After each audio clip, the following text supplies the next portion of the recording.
ଓହୋ mess contractor mess contractor ପାଖକୁ ଖାଇବାକୁ ଗଲି। ସେ କହିଲା ତମର ବାକି ଆର ମାସର ପଇସା ଦେଇନା ଖାଇବାକୁ ଦେବେନି। ସେଠୁ ବାଧ୍ୟ ହେଇକିରି କାନ୍ଦି କାନ୍ଦିକିରି ଉଠିଗଲି, ଶୋଇଲି ଖାଲି ଉପାସ। ସକାଳୁ ମଧ୍ୟ ଆଏ ପଡ଼ୁଥାଏ, ସକାଳୁ ମଧ୍ୟ ଖାଲି ପେଟରେ କଲେଜ ଗଲି। 10:30 11ଟା ଯାଏ ଖାଲି ପେଟରେ ଥାଏ।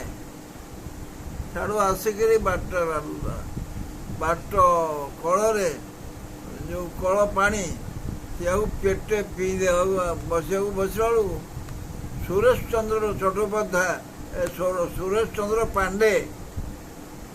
ଚନ୍ଦ୍ର ପାଣ୍ଡେ ଗୋଟେ ବିହାରୀ ଫ୍ରେଣ୍ଡ ଦେଖିଲା, କହିଲା ଏ ଖାଇବା ବେଳଟାରେ କ'ଣ ପାଣି ଗୁଡ଼ା ପିଉଛୁ? ମୁଁ କହିଲି ଭାଇ ମୋ ଅବସ୍ଥା ଏଇଆ। ନା କ'ଣ ହେଲା? କେତେ ପଇସା ତୋର ବାକି ଅଛି? ଚାଲ, ମୁଁ 200 ଟଙ୍କା ବାକି ଅଛି। ବର୍ତ୍ତମାନ ଚାଲ ମୁଁ ସେ 200 ଟଙ୍କା ଦେଇଦେବି।